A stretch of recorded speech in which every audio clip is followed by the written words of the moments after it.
Welcome to the local community food centre here in Stratford. My name's Kate and today we're going to make a fabulous Italian sauce called pesto. There are many different types of pesto. You can make basil pesto, which is the traditional pesto. You can make spinach pesto, you can make it with arugula, or you can make it with kale, our favourite vegetable, our favourite green vegetable. But today we're going to make basil, the traditional pesto. So you need 3 cups of basil leaves, and I got these at Sobeys for a couple of bucks. They're really inexpensive, but even better, you can grow your own basil plant. And when you harvest, remember to take off the top, take it down to the next couple of leaves. So you take off the whole top like that. That's how you want to harvest it. Basil's got lots of antioxidants, like any green, leafy green. It's very rich in antioxidants, and I always think of antioxidants as being like Pac-Man in your body. They're chasing those free radicals. So this is a great nutritious dish. What you want to do is you want to put in 3 cups of basil leaves,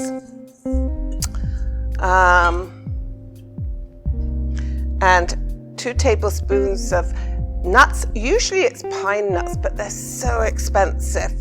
So you can always substitute pine nuts for walnuts. It gives a slight bitter taste, but I don't mind that. Or you could use almonds, or you could even use sunflower seeds, which are very expensive. Garlic. I usually overdo it with garlic, but I'm not going to today because I'm just going to put 2 cloves in. I want to taste the garlic, but I love that natural taste of the basil. I'm going to put in a bit of salt, 2 tablespoons of beautiful hard cheese. This is Gran Padano, but even Parmesan is lovely. You want a nice, hard, tasty cheese. And then a couple of teaspoons of lemon juice. This really preserves your pesto, prevents it from going brown. See, all that vitamin C is a natural preservative. There we are. I think that's about 2 teaspoons. And then all you do is put on the top and you blend it. Now, traditionally in Italy, they probably used a mortar and pestle, okay? And it makes a different flavor. It's actually a better flavor when you use a mortar and pestle, but it takes a long time. It's a bit of a workout, and you sort of put the leaves in there and muddle them.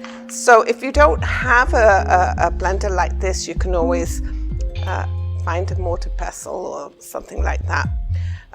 But it is an amazing sauce, and I think once you make this, you'll be making it every 6 weeks or so. It's so handy to have around because of its flavor, full of flavor. Okay, so we're going to blend this for about a minute.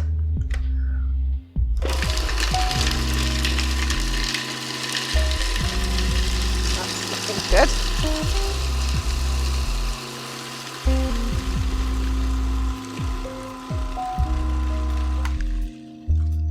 There we go. And we're going to drizzle in some olive oil. It's only a 1/4 cup, but it's going to make it taste so good. There we go.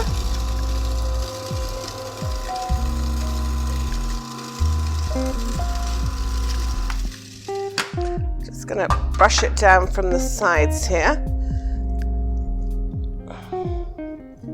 Oh, smelling lovely. Okay, we'll just like that.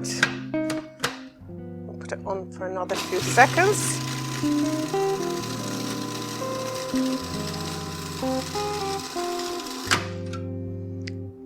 There we go. Now, you can make it smoother, but I like a nice chunky pesto. So, actually, before I put it into a bowl, I'm just going to taste it.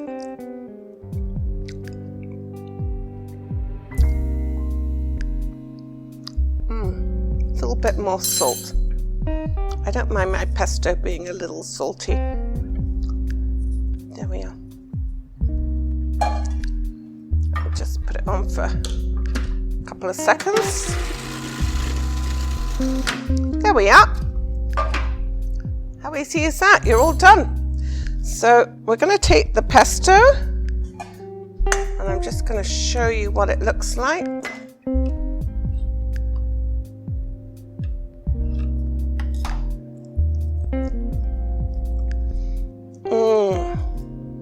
You believe 3 cups of basil, 3 cups of greens. It's a great way to get spinach, concentrated amount of spinach into your diet. There we are. Now that is about half a cup of wonderful sauce.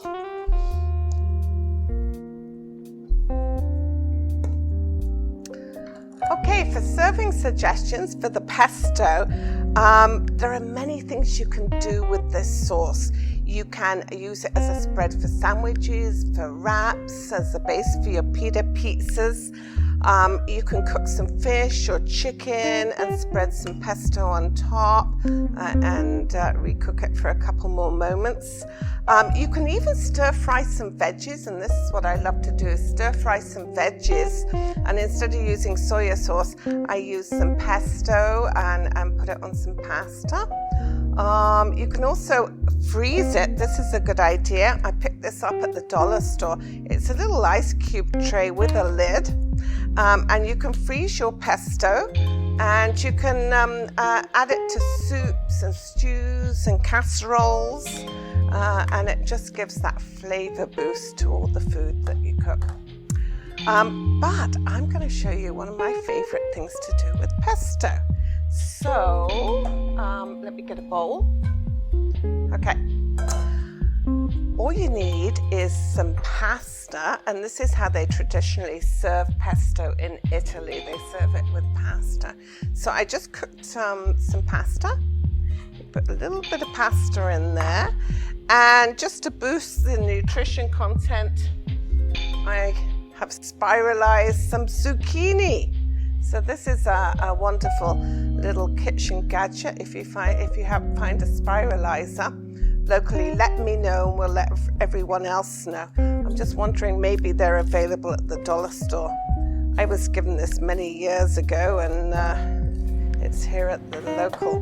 But you see how you spiralize? Looks like a pencil.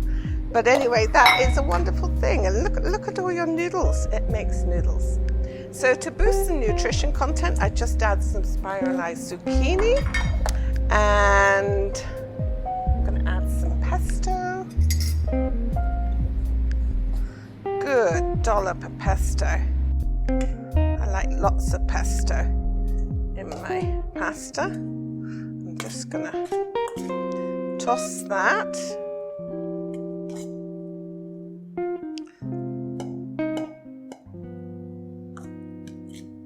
See, isn't that pretty?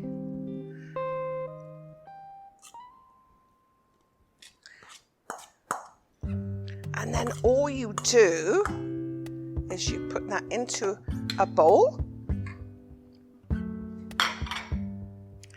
and just like that.